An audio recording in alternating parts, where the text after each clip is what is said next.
Anh hắn mới làm cái video buổi để thung gần lì hại vậy. Sao nó sụp rồi luôn. Exam đấy sẽ select cái hồi đầu bên này có exam đấy select hồi đầu bên select cái gì. Anh nào nó cũng mang hồi tiếp ạ. Hello ma'am, I'm from the new video mà pura cái lecture. Ato ma'am ai cái ngasi cái video sti ai cái birthday numit oi doi ni bako. Ato birthday numit hai ai birthday tàu rồi ma'am tàu rồi anh khal le. Ato ai na sum hai di isorda angam bakara hiruk leuraga adum kachagi hai dana ko khuram jagi hai dana ai se iru zamai thana loraga phong ba fi ama che chalaga ai hoji hiruk katlu ge lai khromo ge hai na tawri ni. Ato yemina si ma'am ko ma'am ai machan ahum khak tawena katlani bako ado ani khaksina amana bhamonda amana mahadev toina katoini ado yumgi lain thauda katke tawbodo khoi huidem sagai se yum mange bako ado ai di maibam sagai ne tuna ai mahadev to khuram ge na lai ne to hoji ta seng to photo taw ge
ma'am phamon da piruge yamna kana te da dum angam bakharani aina birthday ga di tawroi bako nai da dum angam ba katla ga na do yum gi lang thau di yum ju mang bani na me nong su tai du piti theng ju theng ga ngasi se nong tai phi nong ta ju phi di su da ba ya de da na duna isu na ko ta na lu ja da na lo ra ko dum thenge khara su thenge na su ti ni ai da na ya ho do nong su tai su pi sala ma ge kat pi ru ai na moi te sang tam da ka cha ra jani ai dum khram ga la age ko khram ga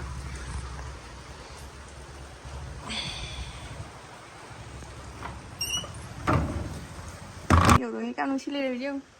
chứ bà bố nói hậu đồng sim ta ngày hậu rồi bỏ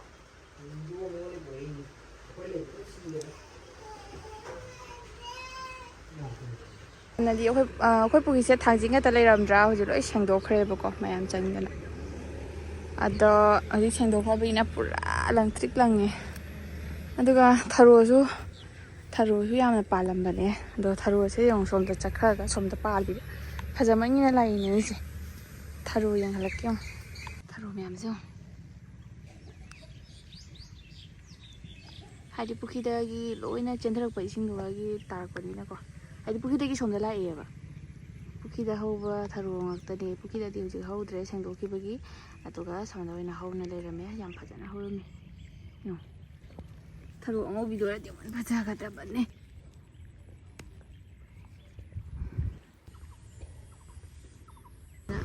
na mai se uti jama na uti ola to re ho ji uti thu ne ko ba ro yi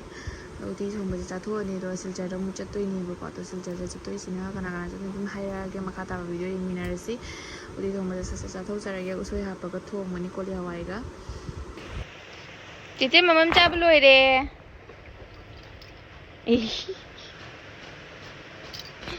o na in video na te ko dam cha khare mama go ji chin dor ba kana do ama pai lai yong do khoi da la ga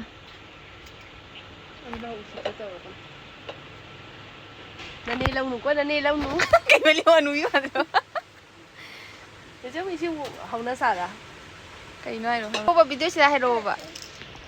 người ta tiếc đây thì hay rồi bà thôi phát tờ giản rồi bà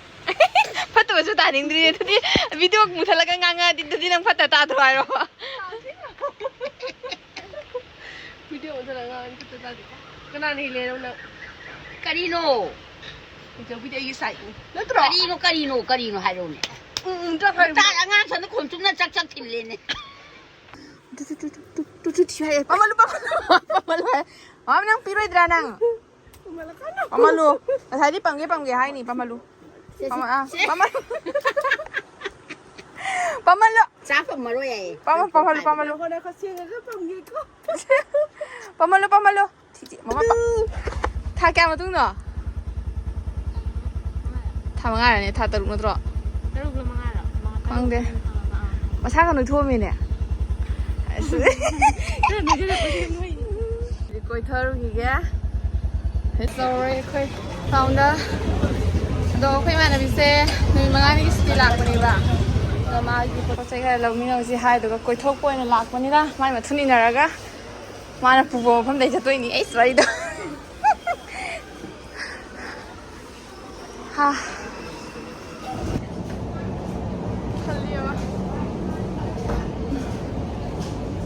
ꯑꯩ ꯋꯥꯂꯥꯡ ꯑꯩꯗꯤ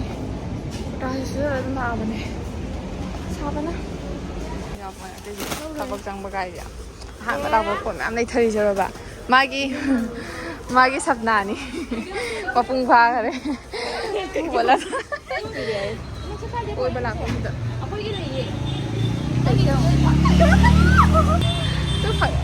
ꯀꯩꯅꯣ ꯅꯪ ꯄꯤꯖꯗꯣꯏꯗꯣ ꯀꯩꯅꯣꯕ ꯑꯩꯡꯕ ꯎꯗ꯭ꯔꯣ thank you ꯑꯩ ꯍꯧꯖꯤꯛ ꯀꯩ ꯄꯤꯖꯗ꯭ꯔꯦ ꯀꯩ ꯃꯊꯧ ꯇꯥꯗꯦ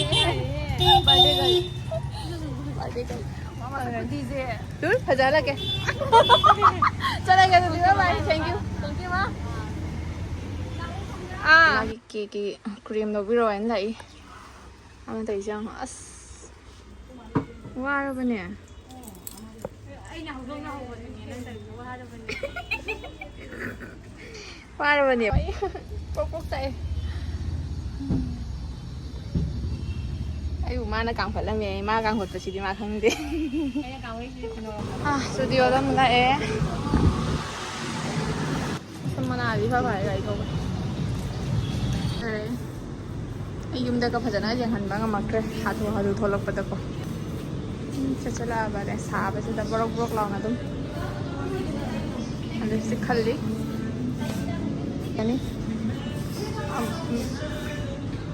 ꯑꯁ ꯊꯥꯔꯒ ꯌꯦꯡꯕꯤꯅꯤꯕꯣ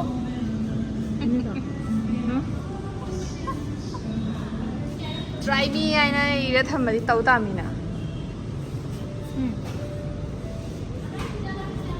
ꯑꯩꯈꯣꯏ ꯍꯧꯖꯤꯛ ꯊꯣꯛꯂꯛꯑꯦ ꯆꯥꯕꯒꯤ ꯆꯪꯉꯤ ꯆꯥꯛꯇꯤ ꯆꯥꯔ ꯂꯥꯛꯏꯅꯤ ꯅꯨꯡꯊꯤꯜ ꯋꯥꯏꯔꯝꯒꯤ ꯑꯆꯥꯄꯣꯠ ꯆꯥꯗꯣꯏꯅꯤ ꯌꯥꯝꯅ ꯆꯥꯎꯕ ꯔꯦꯁꯇꯨꯔꯦꯟꯇ ꯅꯠꯇꯦ ꯆꯥꯔꯣ ꯈꯜꯂꯣ ꯃꯥ ꯄꯤꯖꯗꯣꯏꯔꯥ ꯑꯩ ꯄꯤꯖꯗꯣꯏꯔꯥ ꯑꯃꯗꯤ ꯇꯧꯗꯣꯔꯤ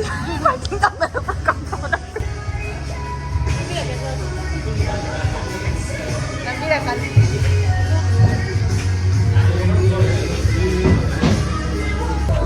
ꯉꯥꯏ ꯆꯥꯕꯒꯤ ꯁꯤ ꯊꯥꯕꯅ ꯌꯥꯔꯣꯏ ꯑꯩ ꯆꯝꯅ ꯊꯥꯖꯗꯣꯏꯅꯦ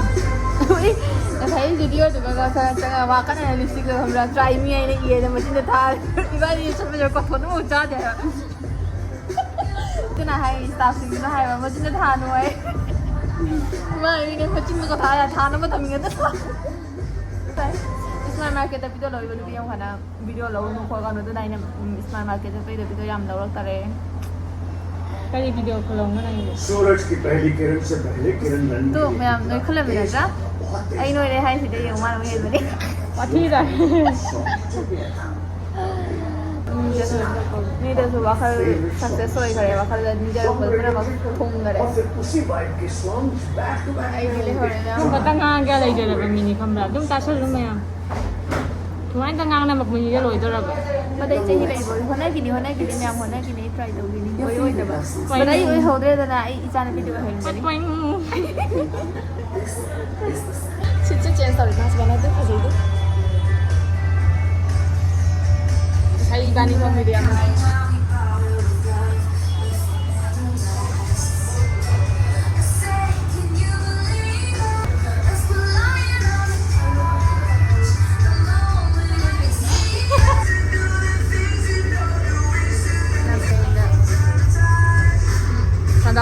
ꯀꯣ ꯌꯥꯝꯅꯁꯨ ꯆꯥꯁꯤꯟꯖꯔꯦ ꯁꯨꯝ ꯁꯟꯗꯥ ꯋꯥꯏꯔꯝꯒꯤ ꯑꯆꯥꯄꯣꯠ ꯑꯣꯏꯅ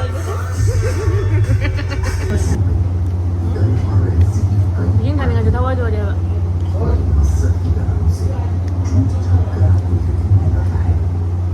ꯑꯩꯅ ꯁꯤꯠꯇꯕ ꯃꯥꯅ ꯆꯥꯕ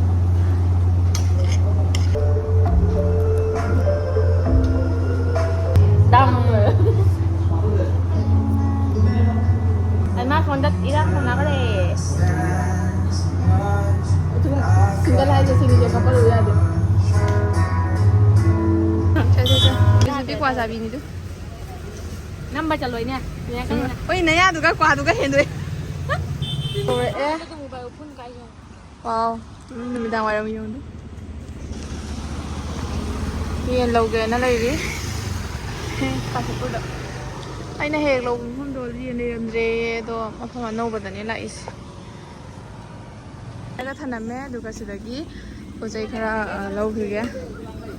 ꯀꯤꯖꯩ ꯏꯃꯥ ꯍꯥ ꯂꯥꯛꯑꯣ ꯌꯥꯏ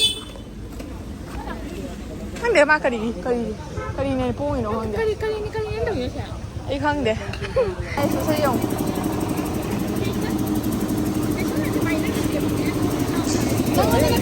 ꯑꯩꯒꯤ ꯏꯅꯥꯎꯅꯨꯄꯥꯁꯦ ꯍꯧꯖꯤꯛ ꯊꯥꯖꯗꯅ ꯑꯒꯅꯤꯕꯤꯔꯗ ꯖꯣꯕ ꯐꯪꯈꯔꯦ ꯊꯕꯛ ꯑꯣꯏꯈꯔꯦ ꯑꯗꯣ ꯃꯌꯥꯝ ꯑꯩꯈꯣꯏ ꯍꯧꯖꯤꯛ ꯃꯌꯥꯝ ꯄꯨꯜꯂꯦ ꯑꯗꯨꯒ ꯆꯥꯅꯕꯒꯤ ꯁꯦꯝ ꯁꯥꯗꯅ ꯀꯟꯅ ꯍꯣꯠꯅꯔꯤꯀꯣ ꯃꯌꯥꯝ ꯆꯪꯗꯅ ꯍꯥꯏ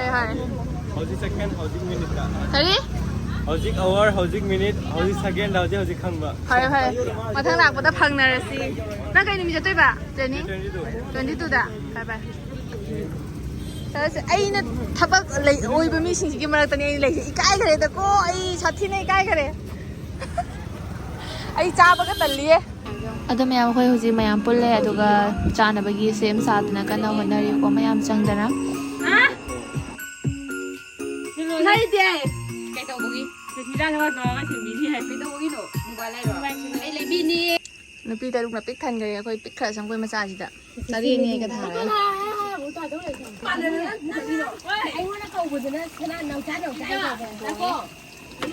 ꯀꯧꯕ ꯅꯪ ꯐꯣꯇꯣ ꯀꯥꯞꯄ ꯌꯧꯅꯤ ꯃꯃꯥꯡꯗ ꯅꯨꯄꯤ ꯈꯪꯉꯦ Hi guys ꯃꯝꯅꯔꯦ guys ꯃꯤꯅ ꯊꯕꯛ ꯇꯧꯔꯒ ꯆꯥꯕ ꯀꯥꯏꯁꯦ ꯑꯩꯈꯣꯏꯅꯤꯀꯣ 이브 이까이지 이까이지 이까이로 나 이까이누다 이까이누 찌르비다 이까이만 놓기네 이거 이까이만 놓기네 이거 이까이 큰 비디오 큰데 사토게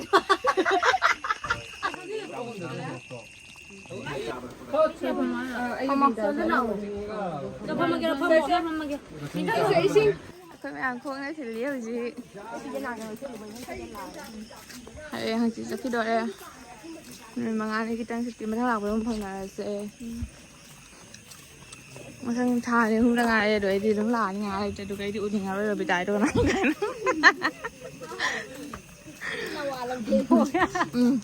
hồi đi mà hồi đi thôi chẳng rồi kia hồi đẹp bây giờ đấy khơi nam khơi đi cái gì khơi chẳng không được vậy nè 아주 cái 맞자 맛이 뿌려면 혼나 잠만 이 팔이 많이 더 이거 상 하려고 그러나 거의 그냥 거의 그냥 뿐 왜 해놓은 아이브라 거의 그냥 우 해놓은 아이브라 하고 이러면 좀 되고 뭐지 하고 가장 하면 좀 다. 막 할래가 이게 필링 파워리. 그럼 우리. cái ground uy thế nói chuyện đọc với ground uy à ground uy ấy rồi tao đi tàu đây uy là ba mít tạ cái gì cái này là chỗ còn những cái cái tài अच्छा thì cái con hoai này đứa em nào 아한 블락번이잖아 주티도 아한 블락보다 비벼 보여 퉁갈리 하여가 나잖아 수수어로 너 수어보여로 November November ai handang su tha ki try to gani try to bodi le poi adu ba chang ye noi bane hengale khang de lai ba gai ye tui nungai ba gai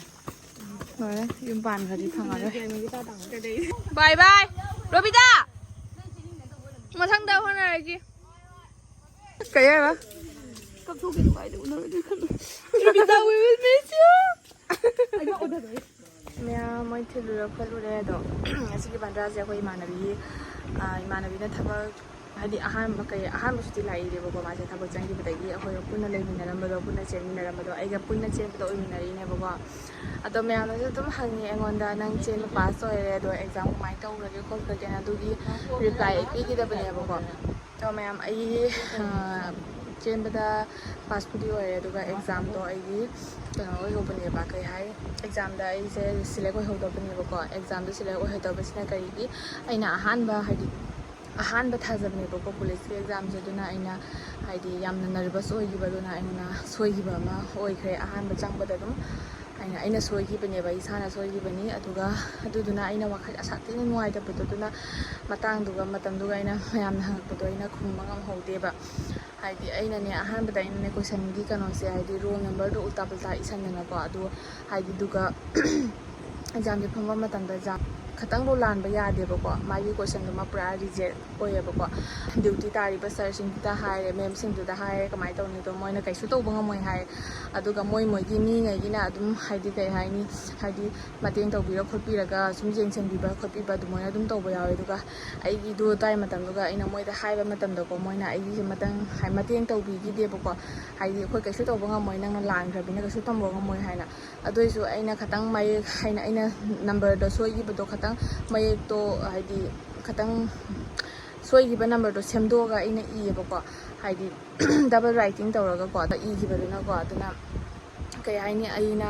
ꯃꯇꯝꯗꯨꯒ ꯑꯩ ꯑꯗꯨꯝ ꯄꯨꯡꯈꯥꯏ ꯑꯃꯗꯤ ꯑꯗꯨꯝ ꯑꯩꯗꯤ ꯀꯞꯄꯗ ꯍꯥꯏꯗꯤ nervous ꯑꯣꯏꯕ ꯀꯞꯄ ꯃꯣꯏꯅ ꯑꯩꯅ ꯑꯗꯨꯃꯥꯏꯅ ꯍꯥꯏꯖꯕ ꯃꯇꯝꯗ ꯃꯣꯏꯅ ꯌꯥꯔꯛꯇꯕꯗꯨꯒ ꯑꯩꯅꯅꯦ ꯑꯩꯁꯦ ꯑꯗꯨꯝ ꯄꯨꯡꯈꯥꯏ ꯑꯃꯗꯤꯗꯨꯒ ꯑꯗꯨꯝ ꯃꯇꯝꯁꯦ ꯂꯣꯏꯈ꯭ꯔꯦ ꯑꯗꯨꯒ ꯑꯩ ꯀꯩꯁꯨ ꯈꯟꯗꯦ ꯐꯔꯦ ꯑꯣꯏꯔꯒ ꯑꯣꯏꯔꯦ ꯑꯣꯏꯗ꯭ꯔꯒ ꯑꯣꯏꯗ꯭रे ꯑꯩꯗꯤ ꯃꯇꯝꯁꯦ ꯂꯩꯔꯤꯕꯅꯤꯅ ꯑꯩꯒꯤ ꯑꯗꯨꯝ ꯑꯩꯅ ꯑꯈꯪꯕ ꯈꯔꯗꯤ ꯑꯗꯨꯝ ꯊꯥꯔꯝꯃꯒꯦ ꯈꯜꯂꯒ ꯑꯩꯅ ꯊꯥꯔꯝꯕꯅꯦꯕꯀꯣ ꯑꯗꯨꯒ ꯃꯥꯒꯤ ꯔꯤꯖꯜꯁꯦ ꯂꯥꯛꯄ ꯃꯇꯝꯗ ꯑꯩꯒꯤ ꯀꯣꯏꯁꯟꯗ ꯔꯤꯖꯦꯛ ꯂꯥꯛꯑꯦꯕꯀꯣ ꯑꯗꯨꯝ ꯍꯥꯏꯗꯤ ꯍꯣꯏ ꯔꯤꯖꯦꯛꯁꯨ ꯂꯥꯛꯑꯦ ꯑꯗꯨꯒ ꯃꯥꯒꯤ ꯉꯁꯥꯏꯒꯤ ꯇꯥꯏꯝꯗꯣ ꯀꯕꯔ ꯑꯣꯏꯈꯤꯗꯕꯅꯤ나 ꯑꯗꯨꯒ ꯑꯩꯅ ꯐꯖꯅꯁꯨ ꯇꯧꯍꯧꯗꯕꯗꯨꯅꯁꯨ ꯃꯥꯔꯛꯇꯨꯁꯨ ꯂꯤꯛꯑꯦ ꯑꯗꯨꯒ ꯃꯥꯔꯛꯇꯤ ꯊꯥꯗꯣꯛꯈ꯭ꯔꯣ ꯀꯣꯏꯁꯟ ꯑꯃ ꯔꯤꯖꯦꯛ ꯂꯥꯛꯄ ꯍꯥꯏꯁꯤꯗꯤ ꯂꯣꯏꯔꯕꯅꯦꯕꯀꯣ ꯍꯥꯏꯗꯤ ꯑꯩꯅ ꯐꯅ ꯇꯧꯔꯝꯃꯒꯁꯨ ꯑꯗꯨꯝ ꯔꯤꯖꯦꯛꯇꯤ ꯂꯥꯛꯇ꯭ꯔꯕꯅꯦꯕ ꯑꯗꯨꯅ ꯑꯩꯅ ꯌꯥꯝ ꯅꯨꯡꯉꯥꯏꯈꯤꯗꯕ ꯑꯣꯏꯔꯦꯕꯀꯣ ꯑꯗꯨꯅ ꯑꯩꯅ ꯃꯌꯥꯝꯅ ꯑꯗꯨꯝ ꯍꯪꯉꯦ ꯅꯪ ꯆꯦꯟꯕ ꯄꯥꯁ ꯑꯣꯏꯔꯦ ꯄꯨꯂꯤꯁꯀꯤ ꯑꯗꯨꯒ ꯅꯪꯒꯤ ꯑꯦꯛꯖꯥꯝꯗꯣ ꯀꯃꯥꯏꯅ ꯇꯧꯔꯦ ꯈꯣꯠꯂꯦꯅ ꯑꯗꯨꯅ ꯑꯩꯅ ꯁꯥꯊꯤꯅ ꯅꯨꯡꯉꯥꯏꯇꯕꯗꯨꯅ ꯑꯩꯅ ꯃꯌꯥꯝꯗꯁꯨ ꯁꯤꯌꯔ ꯇꯧꯔꯛꯇꯕꯅꯦꯕꯀꯣ ꯍꯣꯏ ꯀꯩꯝ ꯀꯥꯏꯗꯦ ꯃꯌꯥꯝ ꯐꯥꯔꯁ ꯇꯥꯏꯝꯅꯤ ꯑꯗꯨꯒ ꯑꯩꯒꯤꯁꯨ ꯆꯍꯤ 2 ꯑꯅꯤꯃꯨꯛꯇꯤ ꯂꯩꯔꯤ ꯑꯗꯣ ꯑꯗꯨꯝ ꯌꯦꯡꯒꯦ ꯑꯗꯨꯝ ꯍꯣꯠꯅꯕ ꯌꯥꯕꯗꯤ ꯑꯗꯨꯝ ꯍꯣꯠꯅꯔꯤꯒꯦ ꯑꯗꯣ ꯃꯤꯅ ꯁꯨꯃꯥꯏꯅ ꯊꯕꯛ ꯆꯪꯉꯃꯤꯅꯗꯤ ꯅꯣꯏꯅ ꯍꯥꯏꯔꯝꯒꯅꯤ ꯑꯗꯨꯝ ꯈꯔꯗꯤ ꯍꯥꯏꯔꯝꯒꯅꯤ ꯃꯤꯅ ꯊꯕꯛ ꯆꯪꯉꯒ ꯄꯥꯔꯇꯤ ꯇꯧꯔꯒ ꯄꯤꯖꯔꯒ ꯆꯥꯏ ꯈꯣꯠꯂꯤꯅ ꯑꯗꯣ ꯑꯩꯗꯤ ꯑꯗꯨꯃꯥꯏꯅ ꯀꯔꯤꯝ ꯈꯟꯗꯦ ꯑꯩꯗꯤ ꯏꯃꯥꯟꯅꯕꯤꯅꯤꯀꯣ ꯃꯥꯅ ꯆꯪꯈꯤꯕ ꯍꯥꯏꯁꯦ ꯑꯩꯅ ꯆꯪꯕꯒ ꯆꯞ ꯃꯥꯟꯅꯩ ꯌꯥꯝꯅ ꯍꯔꯥꯎꯔꯤ ꯑꯗꯣ ꯃꯥꯅ ꯁꯨꯃꯥꯏꯅ ꯑꯍꯥꯟꯕ ꯁꯨꯇꯤ ꯂꯥꯛꯄꯅꯤꯅ ꯃꯥꯅ ꯍꯣꯏ ꯑꯩ ꯉꯁꯤꯁꯦ ꯑꯩꯒꯤ ꯕꯥꯔꯗꯦꯁꯨ ꯇꯥꯏ ꯑꯗꯨꯒ ꯑꯩ ꯕꯥꯔꯗꯦꯗꯤ ꯑꯩ ꯁꯨꯡꯇꯧ ꯇꯧꯔꯔꯣꯏ ꯍꯥꯏꯅ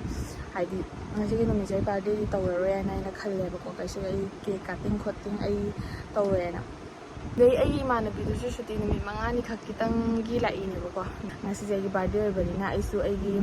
ꯀꯩꯅꯣꯗ ꯗꯨꯀꯥꯟꯗ ꯆꯠꯂꯦ ꯗꯨꯀꯥꯟꯗꯗꯤ ꯑꯩꯒꯤ ꯕꯥꯔꯗꯦꯁꯦ ꯈꯪꯉꯦꯕꯀꯣ